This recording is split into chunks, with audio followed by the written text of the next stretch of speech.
Hey everyone, welcome to the Obojima Podcast. My name is Jeremiah, and I am with Ari and Adam. We are the writers of Obojima, and today you're going to jump in on our writers meeting, a weekly meeting, bi-weekly, or two times a week. Double weekly meeting, where we sit down and we talk about things that we have written recently, where we're at in certain projects, and today we're going to jump into a very specific topic, which is Kite Valley. I don't even have to look at my phone. I'm so good at this. Kite Valley, which is one of the larger, I would say, perhaps above village. Yeah. Dare I say town? I think it's on the it's on the left side of Mount Tabora. So keep on going. Yeah, like in that area, or maybe that is it. I don't really know where we're gonna put it. Yeah, I guess it goes off the cliff faces, so there's no beach side, so it'll have to be on one of the cliff faces. I think probably on the left side. We'll figure it out somewhere in that area. Above the gift of Shiratashi, which is the region to the west of the island. And it is an interesting place that we are going to build right in front of you right now. And so that's what I want to jump into today is the Kite Valley, which, brief description, and then we'll just jump into it, is a large stone-structured city on the cliff faces of the land of hot water that lead into the shallows, the ocean side, and they are known for flying contraptions and kite parades and these giant things that generate flight through the like not aerodynamics, but heat. Yeah. What do we call it? Like thermal vents. Yeah, like these currents. Thermal currents generated from the land of hot water and the ocean side to fly these huge flying machines and gliders and kites and planes all throughout this section. And that's pretty much all we have, if I remember correctly. There might be a few other things. But what I want to jump into today, after we've talked about what it is what's important, what's cool about it. Let's flesh out this location. And so the first thing I want to talk about is flying machines, because that's the biggest part of Kite Valley. Let's start with the flying machines. That's also the coolest. What flying machines are there? I think from what I am comprehending, what I'm thinking is mostly non-magical flying machines. Yep. So in Obojima, there's all of these machines like planes and other things like that have been brought back to operation through means of magic and spirits whelming them and enabling them to operate again. And then there's hot air balloons and there's gliders and there's these other devices that people have figured out how to operate through non-magical means, through the ingenuity of mechanics and creators and inventors. And a lot of these people exist within Kite Valley. And so what I want to talk about is what actual, what flying machines exist in this space. I mean, we had talked about like these kind of paper lantern balloon kind of things. Yeah. I think it's just weird and different, and I like that it's I think we can kind of push physics in that, probably in the real world it wouldn't work, but in this world it does somehow. Maybe there's like a special kind of flame they use. Maybe it's like you put this ingredient from the land of hot water. Maybe there's some kind of like special rock or special coal, and when you kind of load the burner in the balloon with it this like bright green flame comes up, and then this whole thing sort of like is helium lifted into the air. A while back we had discussed the concept of it, like these giant pink candles that are generated, like a paper lantern with a huge tree width size candle in the center, with multiple wicks. And then what you'd do is you'd light, if you want to go higher, you'd light 5 wicks. If you want to go lower, you'd extinguish a few of the wicks. And so it's kind of like this weird topsy-turvy pink candle that takes forever to generate. Like, there's some pink candle maker that makes one a year. And in world they would talk about it. They'd be like, well, we're gonna go up like 3 wicks, like we're gonna go up 3 wicks, and then we're gonna last a 3/4 of a candle, and then we'll wick it down, like snuffer. Like, I love that. And it's neat. I'd love to see a bunch of different balloon designs, like one looks like a giant fish, and another one looks like an octopus, or one looks like a giant cat, and it makes me think there's like these hot air balloon festivals, and that could be like a big festival where it's like, the flying of these lantern balloons that go out. And then of course you could have an adventure where like all of a sudden, like the hunter comes and like grabs one of these balloons and takes it off, and then everybody's like, oh my gosh.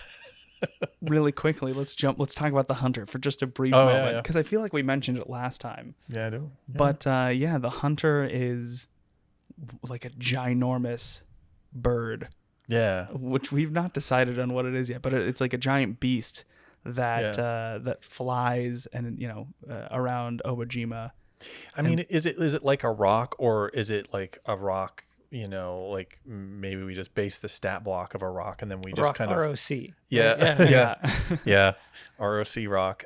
But this thing could have 6 eyes and 4 wings, and it could be just some kind of freaky. It could be crazy looking. Yeah. Like, or it could be like maybe a pteranodon, kind of almost dinosaur-like beast that flies. And it doesn't necessarily terrorize the coast, but people respect it. Like, like we kind of talked about the idea that people might even think that it's like the protector of the island. Yeah. That like when it if it eats once a year and it eats one of the giant koi that the goldfish that fly through the sky. It's not as like a, it'd be pretty horrifying to watch this thing eat it. But all of the people on the island are like, oh, it's feasted. It's great. Maybe they go and like scavenge, go and collect scales and stuff like that. But it's not a bad thing. It's never seen as a bad thing. I mean, what happens when all these fish start to become skeletonized? Does the hunter now not have the koi to feast on, and then it starts to like it needs other food. It starts to look inland. That's a possible adventure hook right there. It's like, and trying to figure out a way to solve the mystery of why these great giant koi are getting skeletonized. Of course a lot of roads on Obojima are going to lead to the corruption, and this is just another one of them. It's like maybe Kite Valley, there could be a crew of, I don't know if AHA would be the faction that is really kind of, it might be like, hey, we're using the Kite Valley balloons to kind of study, and maybe they fly up to one of these, like the Sky King, and they kind of use the balloon, and they're kind of following this thing as it kind of lazily just kind of wanders through the sky, and they're just trying to study it. Yeah. Well, so that's the other thing is, if all of these flying contraptions exist in the world, why aren't they used, or are they used throughout Obojima all the time? If there's hot air balloons, why aren't we using them constantly? Maybe they're only used because of maybe the thermal current that comes up off the land of hot air is magic, and once you get outside that boundary, you plummet. Doesn't matter. Well, we'd also discussed the Postal Brigade having one of these things. Yeah. And like being able to, take it to go help people that are in desperate need, like postal knights that have gotten lost in the wetlands or something like that. You could also just put a scarcity on the pink candle wax that's used. Like, there's only a handful of crew, like there's a crew of 10 that generates these, and like they can only make 4 a year. Yeah. And like other people have tried, but it just doesn't have the magic, as a possibility. I mean, I do like the idea, to Adam's point, like whether it's hot air balloons or even just kind of these large kites or whatever, that, flight across the island might not be common, but maybe it is all throughout this area. Right, like you have like little ones, and big ones, and all this kind of stuff. So when you come here, it gives you like something to experience that's different. Yeah. I love the idea of these different shapes, and how I just imagine Sky Kite Valley as being this very colorful place when you kind of, if you're coming down off the slopes of Mount Arbora, like you see this just like colorful expanse, and it would just be this really rich experience. And you see these flying machines buzzing all over the place and going from place to place. It'd be really cool. That'd be neat. Yeah. I think in addition to the balloons, I think the balloons are probably more sparse. The big ones? They exist. Yeah, they exist, but they're more sparse. I think what would be more common in Sky Kite Valley would be gliders. Things that don't necessarily allow you to fly, but if you catch the thermal winds or if you're starting at a high location, you can get to other locations fairly easily. Yep. Like these kind of cool design hang glider type things where you just like these people are like running off of cliffs and like, woo, Yeah, exactly. Or, kids on bikes with like a hang glider attached to the end of their bike, and they kind of ride off the side, and as they come back down, they just kind of pick back up onto the It like the folds sidewalk. up. Yeah.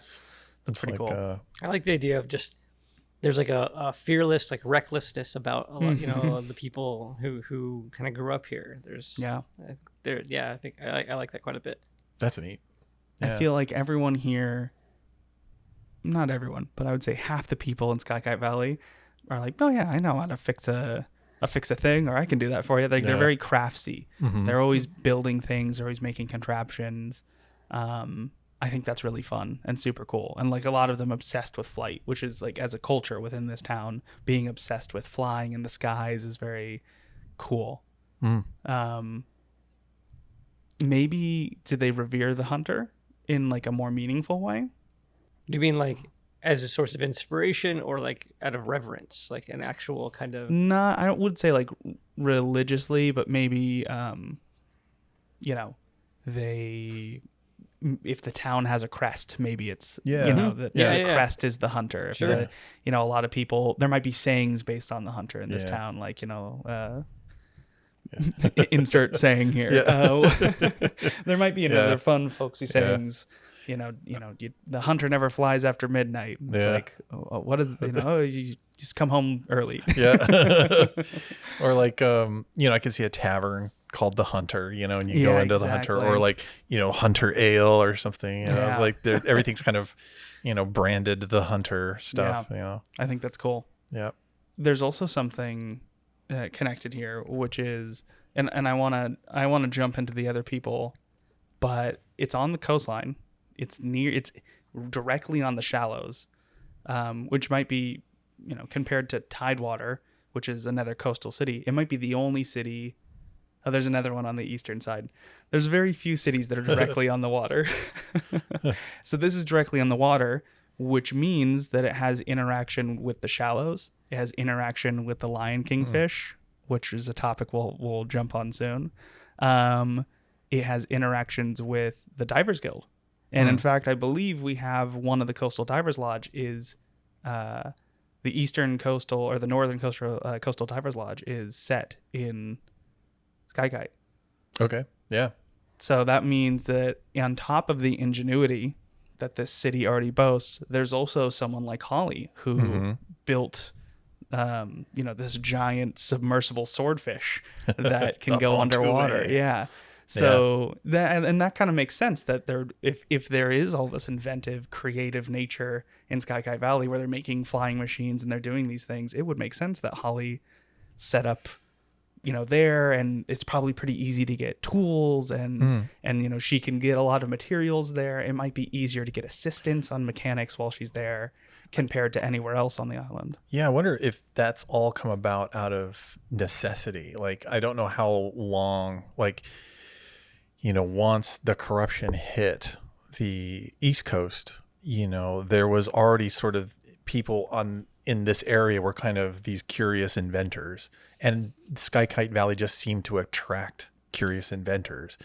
But then now that there's this sort of reason, like, oh, we really need to invent because we're trying to discover like something weird is happening and we need to discover what the problem is.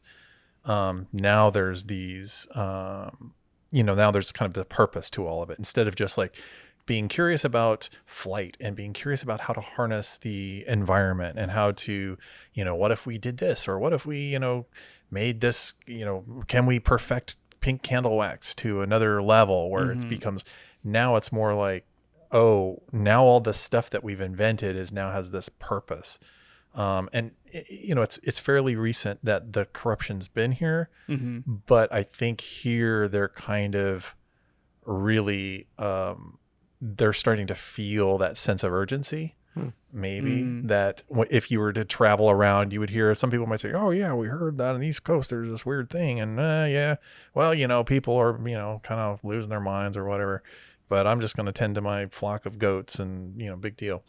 But if you go to Kite Valley, you get the sense of like, no, we're actually taking data, like, because I feel like they're kind of scientific here, and they might be like, hey, no, we've flown up to the giant koi or the Sky King, and we've studied the Sky King over its process of being skeletonized. Yeah. And they're like, we've taken magical readings, and here's what we know. It's not very conclusive, it's not very clear, but we do know something weird has happened since the corruption hit.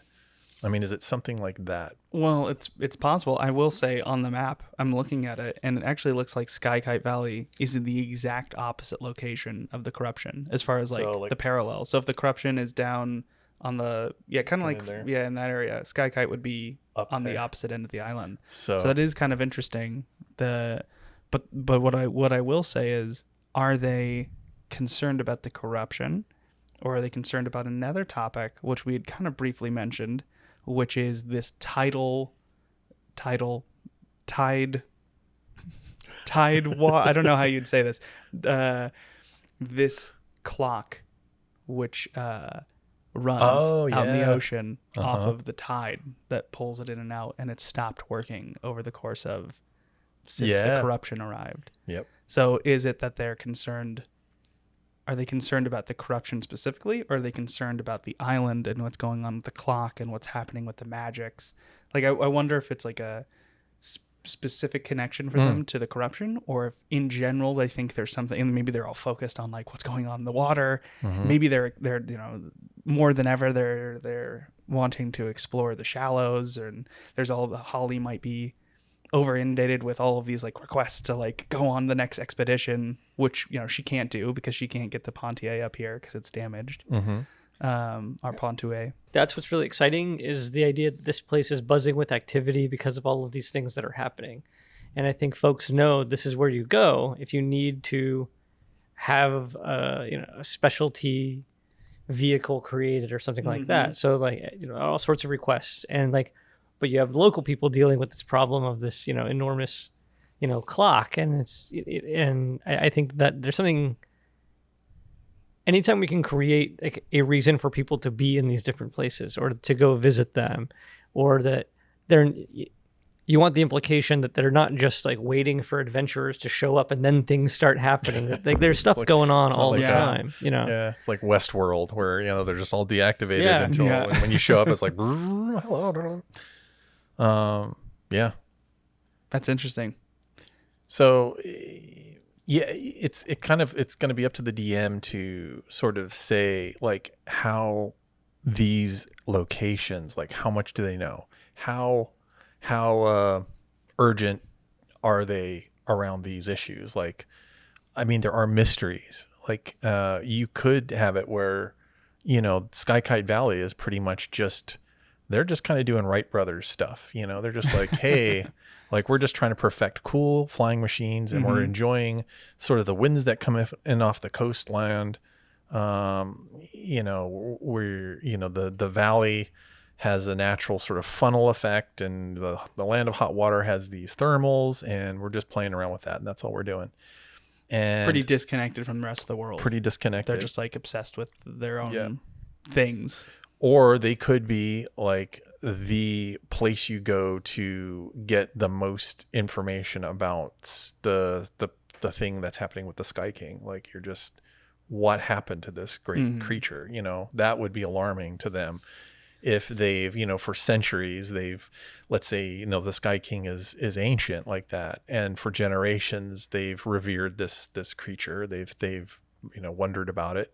and then all of a sudden, like within however long, it just kind of withers and turns into a skeleton, and then they're like, whoa, like what is this? Maybe when in current setting, when adventurers get there, there's this huge, the buzz around town is the expedition to the Sky King. Sweet. And so everyone's like, they're like, we're gonna, we've never done this before, we're putting 2 candles in, we're building a special hot air balloon that can hold 2 candles, and we're gonna try to Get up there. sail up there. And they're making a team, and they're like, maybe they're even like hosting tryouts. They're like, do you want to be a part of the team? The aeronauts that make it to the Sky King. Cool. There's posters all over the place, and kids are talking about it. Yeah. It's kind of like, you could almost do it like a 1960s moon landing style. Like everyone's talking about the aeronauts who are going to make it up there. And like, there's, the inventor, and there's a couple different pilots, and there's a bunch of other stuff.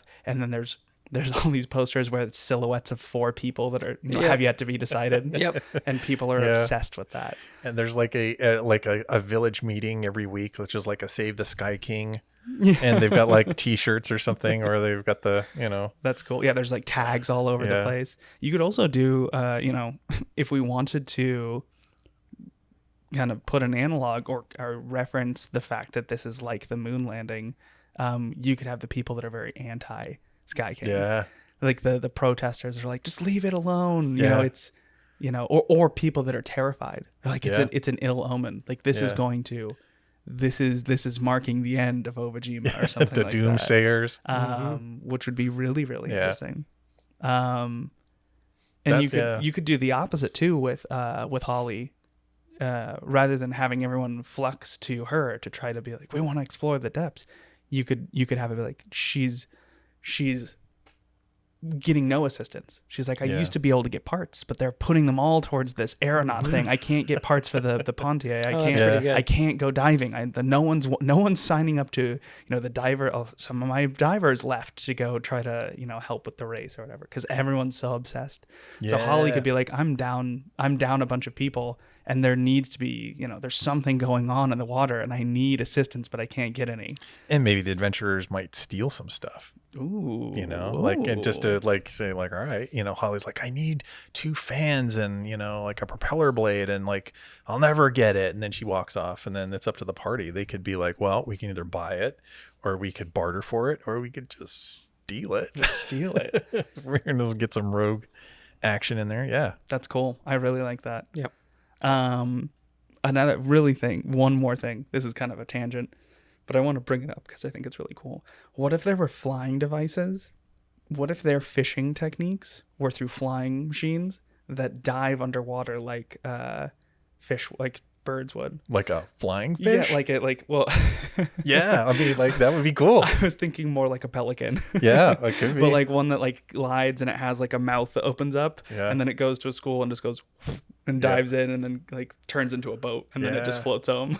I want a flying fish sub now, though, like this like thing that comes up, because if you've seen those things are so far out. They're so cool. Yeah, just like, and then just kind of glide around and bloop back down. I like all of that. Okay, so we're getting there. We're already pushing out adventure hooks. I feel like we're kind of expanding this. What are some of these characters? What are some characters that fill this world? Obviously, Holly's going to be there. Well, actually, I think the Coastal Divers Lodge is its own location. Yeah, well, completely. It's either its own location or it's a location within the Kite Valley. So I don't know how we're gonna. Yeah, I think maybe we do it. I think maybe we do Kite Valley, and then have the Coastal Divers Lodge right behind it in the book, so people can read the Kite Valley. It'll reference the Coastal Divers Lodge, and then you flip the page, and it's like, here it is. There it is. So we won't talk about Holly. So who are other characters? Although Holly might appear in both locations, which is interesting. Especially if she's like really trying to push to get a like her what she's up to is important to her, and it's like she has her like urgency to get this stuff done and figure things out. Yeah. So she might be pressing pretty hard, and people who are making stuff in Kite Valley might be irritated with her. Like they might just be like, oh, Holly, can you just leave it alone, And so. Yeah.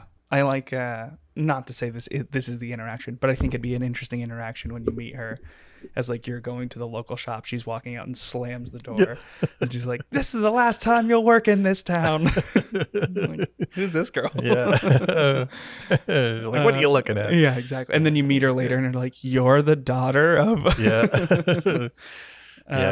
of the captain, of the sea captain." That's Yeah. so funny. But who outside of Holly, who are important people, who are important NPCs in this space? Obviously, I think especially if this is a town, I think I want a leader here rather than like or maybe not a leader, but maybe not a leader, maybe a council or something like that. Like a mayor. But someone should be, if they're not the leader of the town, maybe they're the leader of like the aeronauts or the people that are pushing to go on this expedition, because then there's like there's a face to this movement in some capacity. Yeah. I don't know. We haven't really, I mean, most of the villages are all run by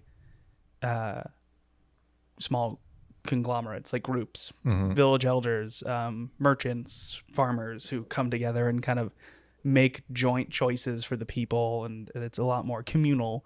But if this is a big kind of almost industrial, mechanic built, festival filled thing, there's probably a few people that are I think this place should feel less village like. It should feel less homey. Yeah. It should feel more bustling, and It's almost like in a weird way you could kind of do a thing where you've got like, once upon a time it was just like this lovely valley and it was a village, and then because of just things that have happened and because of it's just the natural area that allows for, it's like perfect for flight, it has attracted these sort of industrial mechanics. And so there could be this two layers.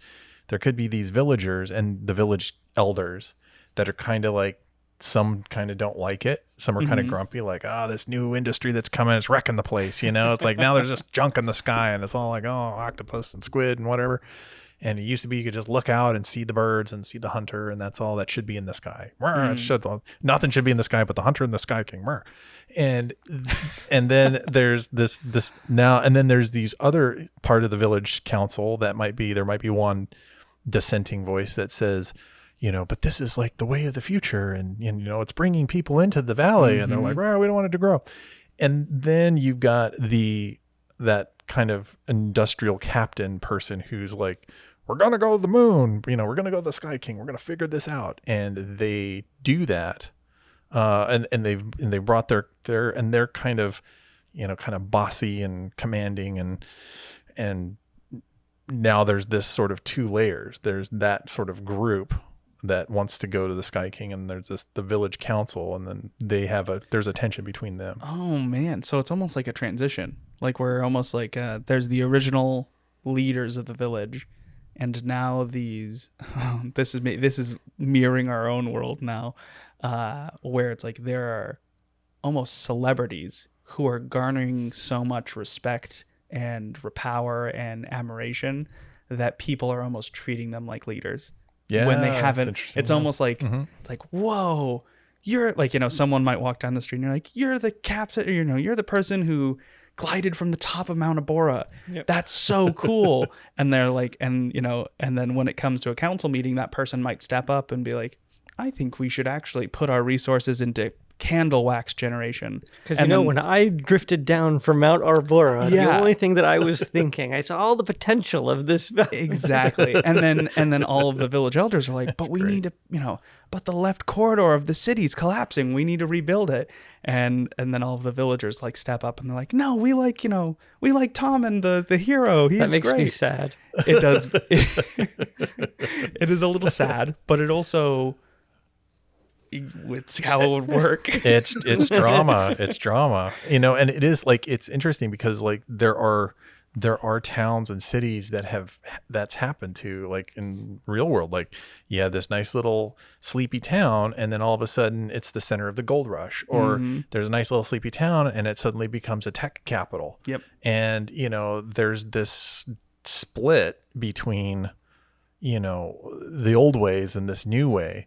And, usually it's the thing of like the younger generation is like fascinated with the new way. And the elders are kind of in that space of like, this is destroying the youth, Sky Kite used to be a quiet, lovely, sleepy town where you could just relax and have a sunset. And now there's, all these crazy things going on with all this, newfangled stuff, and they're bugging the giant koi fish up there. They just want to be left alone. They don't want this junk flying around. I just wrote down in my notes section, elders versus inventors. It's the cage match I didn't know I needed. The classic feud. That's right.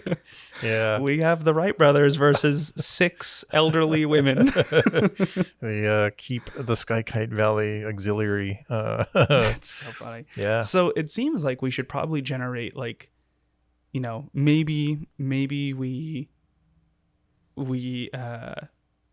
have a group. There's 2 groups. There's the elders, and there's like what I would say the famed pilots. And the famed pilots, maybe there's 5 in each, and there's one pilot who's the most famous, who's leading this expedition, and then there's one elder who's the most contrarian. And then they have a second, we name all the others that we just name them and we don't need to describe them, but we almost make groups as NPCs. And it's like, here are the leaders of these 2 groups. Here are the other NPCs. We're not going to get into them. We're just going to describe the leaders. But then you have these other pilots that you can mess around with, and these other characters you can play around with. You just have to develop them yourself. I like that if both of those characters are slightly unlikable. That the village elder is kind of unlikable and the leader of the expedition is slightly unlikable, and because it makes it hard to choose right for the players. Like, well, okay, we kind of, what do we believe in? What do we think? Should they go this guy? Because, and I guess probably we should write it in such a way that you kind of don't know what the cause of the Sky King's problem is, or like if going up there and screwing around with it is gonna be a problem. Like maybe some of the doomsayers are like, if you go up there, if you touch that thing and you bring down whatever it was, like if it's a disease or if it's like some magical curse, like you could curse the whole valley, and you're like, should we do that? Should anybody be doing that?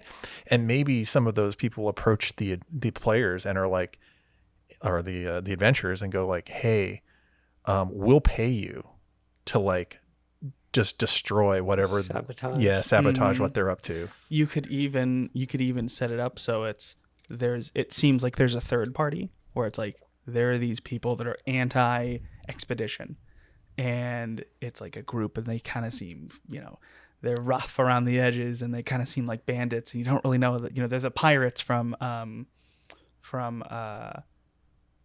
although they end up being good guys, the pirates from Porco Rosso, where they're the rough ones in the town. And then you find out later that the elder of the village hired them under like a fake name. Oh, man. And so it's actually tying back to like this weird feud between these pilots and these elders. Yeah, they both have deal with it like underhandedly. Yeah, it could be like the village elder, or one of the village elders could be paying you to sabotage things, but then the other people could be that maybe to build this final thing, they need a full vote from the elders, and it's a formality. They're doing it just to be kind. Yeah. But they're at that point where they're like, we're kind of point where we don't want to be kind anymore. We're just going to do it and screw tradition. But they want to do it anyway. And there's one holdout. Yeah. And they go to the adventurers and they're like, hey, this one holdout, can you like strong arm them or sweet talk them or do whatever you can do to like get them to like vote the right way? You could have this like, they're on the elder side. They go to like steal the thing or stop the whatever. The pilots all confront them, but they do it in a charismatic way that convince like, no, you don't get it. We're trying to save the island. They convince the players to like, so it's almost like, you're always the stories. The players keep on flipping sides. They're like, who are we here to help right now?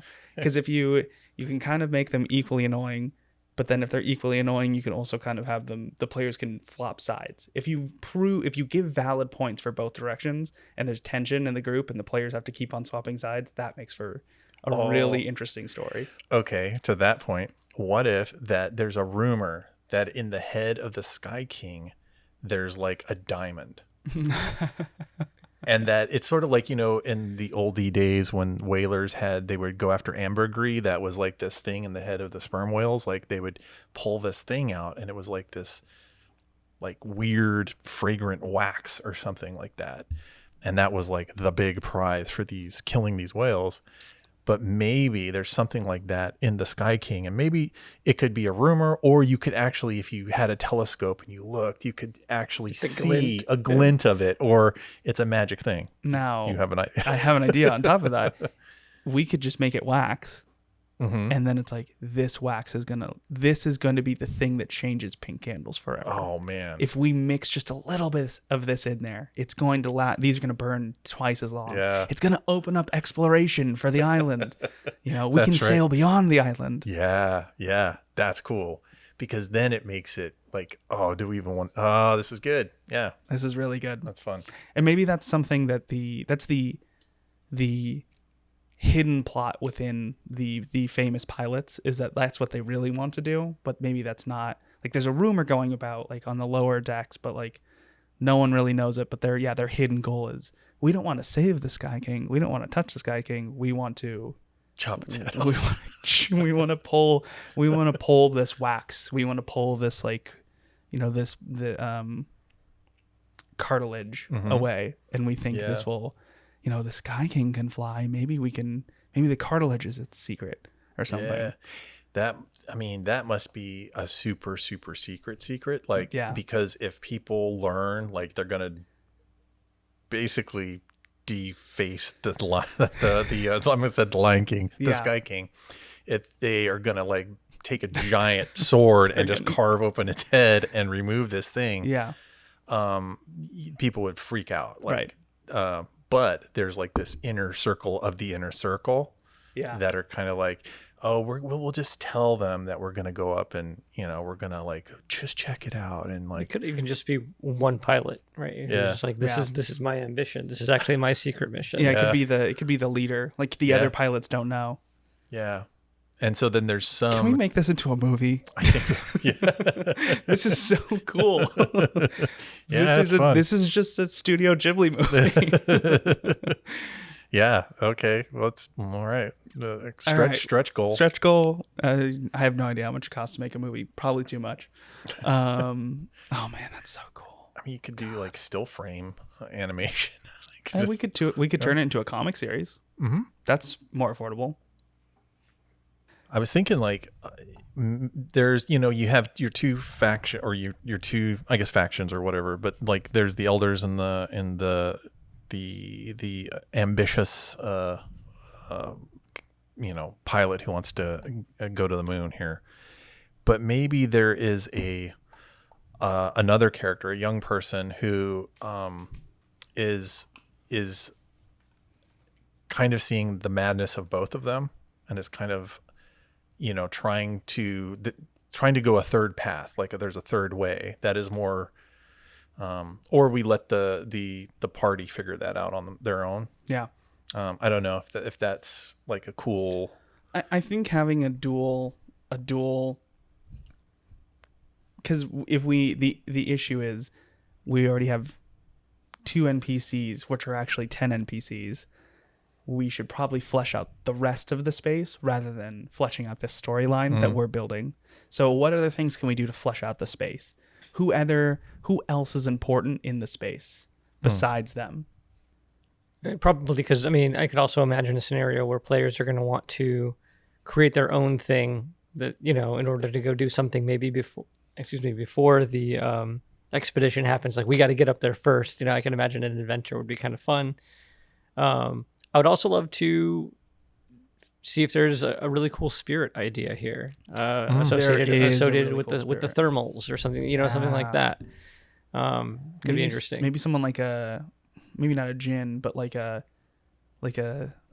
steam, like a steam spirit of some sort that lives. What does it live under the water? Maybe does it? Who knows? Or like one of the natural like hot springs that are here. Mhm. It could be really cool to have something like that. Clouds. That's Go ahead. well, I was just thinking the steam spirit maybe is like if you could get the steam spirit's help, it could propel you to the Sky King. Mm. But it's, the steam spirit's like notoriously grumpy. I was about to say is a real grump. Yeah. It could be that. It could be that he used to help the village a lot more, or they used to help the village a lot more, and then some dirtbag inventor or pilot, burned that bridge for the entire village, and now he's a recluse. He hides somewhere. So the pilot, the kind of hotshot pilot or whatever, might have actually been a partner with this spirit. And the spirit gets no credit in any of this thing. It feels like that's cool. You only got there because of me, guy. Yeah. Like kind of thing.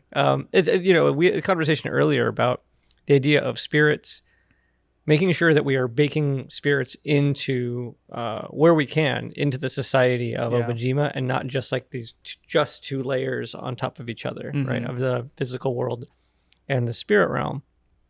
I mean, those things exist. And they do have their own kind of separate properties, but the idea of there are spirit shop owners and all this kind of stuff. So the idea of, there was a spirit here who was, the pilot's partner, and just like probably knows this better, the aeronautics or whatever, better than most people. Exactly. Yeah. Or in this end, the spirit could be like, doesn't like the way it's going, like feels like the humans, they're like Icarus flying too close to the sun. Like you're not really supposed to be going up and messing with the Sky King. Like, and the spirit knows that and is like, maybe once every 100 years, like the spirit would take somebody they felt was worthy to go and like sort of like the image of the person standing on the Sky King. Like maybe that young girl was like somebody who is pure of heart and could just like now be, see this, from there, or it's something along those lines. Right. And then the spirit's like, nope, that time is over. Like it's now humanity's kind of become corrupted or they're just become arrogant or too ambitious. Also, like another angle on the spirits could be a spirit that is just drawn to curiosity. Because this whole place, if it's about this kind of innovation and it kind of, there's just all this buzz about flight and everything. And even though there's like this new take on flight seems like it's been a part of this place, even traditionally. I imagine like, it's called Kite Valley. I can imagine that the idea of kites were what gave this place its original kind of association with the sky. Yeah. And so you might have just a spirit that wants to reward the curious, genuinely curious about the world around them, or is just drawn to that. And like that, we know as like, as when we're creating, there is this energy that bubbles up when everybody's kind of jamming together, and there might be just like a spirit or a type of spirit that's drawn to that. Yeah, it could be almost like it could be a take on a muse spirit or something like that. And it's like, when you're jamming, one of these spirits wanders in. It's like, oh, everyone's kind of, just firing on all cylinders all of a sudden. Cool. That's interesting. Like maybe in the sort of hangar where they're building this sort of moon lunar or, Sky King lunar lander thing, there might be a spirit that is fascinated and is helping them create this thing. Just like asking the right questions. Yeah. Doesn't know it necessarily, but like, oh, what if it was like this? And they're like, I hadn't thought of that, kind of thing. Yeah. What if it's I'm trying to remember the name. Do you remember what the colloquially is? Do you remember what the locals call spirits? The three different things. There's ghosts. Is it wanderer? I think wanderer. Yeah. Maybe the spirit's a wanderer who has really, really easy access in and out of the realms. Oh. So it's constantly like it'll be there. It'll kind of like has maybe it's even silent if we wanted to, but it has this weird like revelry, this like crazed, joyous smile when something good is happening, and then the moment that the kind of like the fleeting mode as the excitement dies down, he watches it like, and then it just kind of like disappears. Yeah. And then as you're like walking through, you can see like there's two kids like sitting and playing, and they're like playing, marbles, and they're having a really good time, and it's like sitting behind them like really, really happy. And then like, so, and it almost could be this thing where it has this transparency to it, like some people just don't even notice it. It has this invisibility like thing, but like for the perceptive adventurers, they're always kind of seeing this thing pop up and around.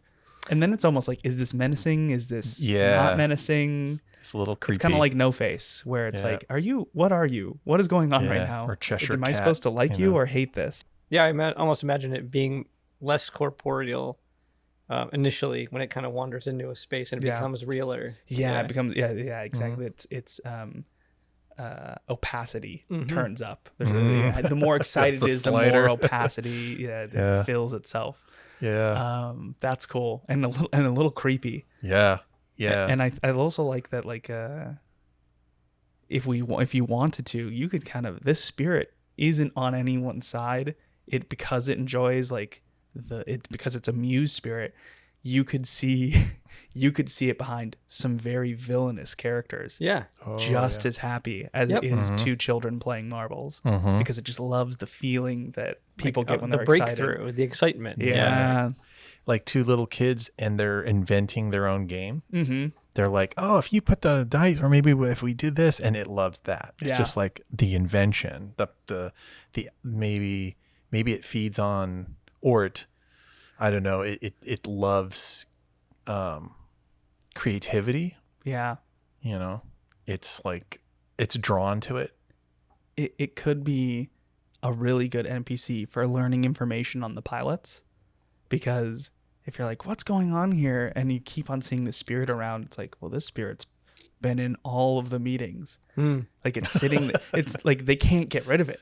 Like they've hired, there's elves on the team that have tried to communicate with it. There's spiritkin. There's all of these people have come to try to deal with the spirit, and it just like, they try to push through it, and it's transparent, like passes through. They can't get rid of this thing. And they have no idea what it is. They can't figure out why it appears. You need a like supernaturally boring character, like in What We Do in the Shadows. There's that energy vampire. Yeah, the energy vampire. You just you have to send them in. Just like That's so funny.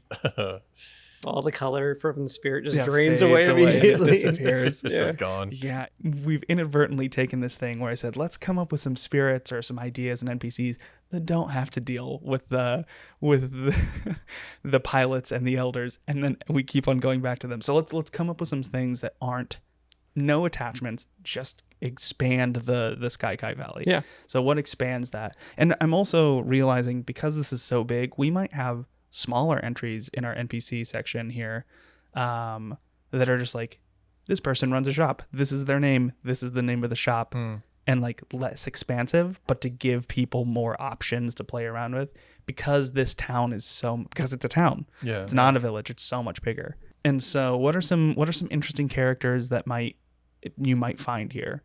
I mean, obviously there's going to be a kite shop. There has to be one. And that's probably more than one. Yeah, that's probably pretty important. So maybe like a kite shop owner of some sort. Like they sell other goods and stuff like that, but they're known for their craft. Well, can we talk a little bit talk more about what's here? So we know what they're doing. Like what is here? So you enter this place. It's kind of a buzz. Like there's probably a bunch of different workshops and, warehouses and stuff where people are building, or hangars and stuff like that, where people are building all this stuff. Is that part of the town? Is there like, the hangar quarter or whatever, or like the airfield, not airfield. Right. We have an overgrown airfield, but like, is there a place where all of this work happens, or is it kind of just scattered throughout because there's ad hoc quality as everyone's trying to make this happen? So in which case, like, what is it? Is there a place like a tavern where, I'm going to go back to the adventurers for a moment, but it feels like this is a big part of the identity here. Is there a place where they gather and just kind of talk about the latest developments? You can wander into this tavern and you can hear all these little pockets of people talking about their latest kind of test flights and all this kind of stuff. Well, we could do this because the way Kite Valley is kind of set up, in my imagine, it's kind of like a stair stepping. Like the town is set up so there's 20 different levels and it keeps on going down as it's because it's kind of built on the side of a cliff, and there's stairs that lead down to the bottom, and eventually it just gets the stairs lead into the ocean. I am a sucker for stairs that enter water. I don't know what it is. There's this idea of having this transition from land to air or to water that it's like I'm in. So because of that and because of the nature of Kite Valley, we can kind of come to some conclusions. The lower you are down, maybe not the poor, but the less well off you are. I don't think anyone's super poor here, but because height, because gliding, because these things, the higher you are, the probably better it is. So I'd say somewhere, let's say if there's 20 different levels or 15 different levels, somewhere in the middle, there's probably a bar that like a lot of people go to, and also probably has like an open surface with like docks that people can like take their gliders and like, I had a drink, I left, I had my ramen, I had my sack of rice and tofu, and then I left and I glide off and either head down, or people that are up, when they take off, they can come and land there. So there's like these docks of people constantly like leaving and taking off. And if we put it in the center, it means that people that are higher up can come and visit, and people that are lower off can walk and then glide themselves down. You can also have last weekend I went to the Ballard Locks up in Seattle. It's a beautiful place. It's probably my favorite place in the whole city. So if you ever come up to visit, we'll go. Okay. But I'm also fascinated by lock systems, just because you're able to get boats to go up higher. It's it's really fascinating. So if you have something like that, that could be like part of the impetus of how engineering became associated with this place. You might have, fisher folk that are, closer to sea level. These are they're more associated with the water, and the higher up you get, they're more associated with the air. And so, but you could have these lock systems where fish and stuff are brought up that way, and it kind of just gives this visual thing, like the whole city might be bisected by this like lock system, this river thing. That's kind of cool. Yeah, I like that. So just it might take a really long time, but essentially maybe two chutes that go up, maybe one of them trails along the staircase, exactly, and it just like takes cargo from the water up. And it could be kind of some quasi magical steam driven, like from the land of hot water, like this thing that and it moves this whole, like almost like I'm thinking of like the Earth Kingdom in Avatar. Yeah, not Ba Sing Se. Ba Sing Se, where it's like all that stuff is like moving on. No, that's chutes. Omashu. Omashu is the smaller one. Okay. Ba Sing Se and Omashu, that's the two. Wow. Boomy's place. Yeah. Boomy, that's right. Boomy's house. Yeah. Classic Boomy. Okay, so I like this. There's a bar owner. And we can kind of get into it. There's a bar owner. There's a central bar location that he probably runs that people come to. You maybe can be able to, that's like a good place that a lot of people go to. Has a huge, I would say, flight docks. And then there's also like a barge system and someone who runs the barge. So we'll probably need like the barge master who, spends their day, like I could imagine them in like shorts. Like they're like a really gruff person, but they're in short shorts, and they're like and their calves are shredded like a biker's because they're constantly walking up and down the stairs all day long. They're like sticklers, like no one can ride in the barge, not even me. And like he's always walking up or down, or they're always walking up and down. Flip-flops. So a barge master would be cool, and because it intersects the village, I'd imagine players would often be interacting with the barge and interacting with them. And most likely, you'll get into some Omashu riding the barge situations or stuff like that, which would be fun. So a barge master would be really cool. I love the idea also, like if you're using this barge that's going, deep into the village, you could imagine fish folk raiders kind of infiltrating through there and just getting it right in the heart of the place. So it's cool. I Go ahead, Adam. Oh, I was just thinking of like fish folk and like, maybe there is a bit of conflict, Yeah. like with fish folk raiders here. So I think we could probably leave the fish folk raider section in the coastal diver lodge section because Sure. they're in the same, at the very bottom of this Kite Valley, there's probably a dock system where the divers lodge is. Yeah. So even though they're the same thing, we're splitting up those locations. So anything that has to do with the water super heavily, like the coastal divers lodge, we could probably break down as like the divers lodge and the first 3 layers of Kite Valley and like the things that occur in the shallows, like that section there, where we can get into more detail because again, this is such a big location. Getting into the divers lodge real quick, I just had a thought, so I just want to share it. Just location wise, it would be interesting if it was located not necessarily on the coast nearby, but if you get down to the coastline and you look out kind of across the water and there's basically like a rock, like an outcrop there where the divers lodge is there. So to get there, you need to have like a little boat to get out to this place. Interesting. So you could look out. So that way there's this like channel, between the divers lodge and Kite cool. Valley. Yeah, that's cool. And all kinds of shenanigans can happen. In between there. Yeah, exactly. Well, we're running out of time to keep on schedule. There's probably going to be more NPCs very soon. More NPCs to come. We'll probably flesh this out even more. The village in itself this town is very, very big. One of the bigger ones, including, it's obviously the last time we talked about the largest village or largest town in Obojima. It was more overview because there's so much we didn't get super in depth with a lot of stuff. It's very similar to this. Kite Valley is very large, so we're going to do more work on this outside of the podcast, flesh things out, but I feel like we have a pretty decent understanding of what this is compared to the vibe in particular. Like the vibe in particular. Yeah. There's conflict. There's really, I think this might be our strongest story hook built for any of our locations thus far, at least on the podcast. It's very strong story. Ties into the cover. Yeah. The book. Yeah. It does tie into the cover. Right. That's right. Anyways, thank you so much for watching. My name's Jeremiah. This is Ari and Adam. You can tune in every week to watch this podcast, at least for the foreseeable future. You can catch us on YouTube or follow us on social media, on TikTok or Instagram. And I still have yet to get anything up on Spotify. I'm so sorry. I know I'm an absolute liar and fool, but I promise you it will occur. I've just been very, very busy with the book and all the other things.